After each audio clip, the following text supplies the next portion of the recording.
Hello everyone, welcome back to Sunny Life Chain. Thank you so much guys for tuning in. Selidumela eMantsompeni noma sekuseduze Ziyawushaya Phakathi kwesilo sesizwe samaZulu uMisuzulu nengoduso yakhe ukaMayisela njengoba ebeyokwembesa namhlanje queen lakhe eNyukhasela.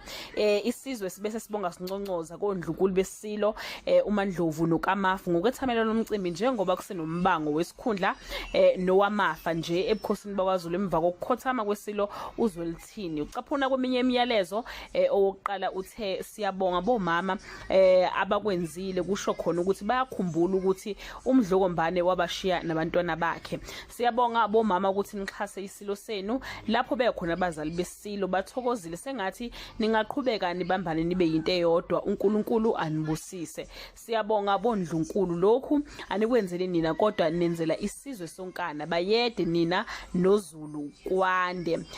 Guys ke sibafisela konke okuhle engathi nalezi zinxushunxusu zomndeni ezikhona zingasombululeka impilo iqhubeke iye phambili. That's all I have for today.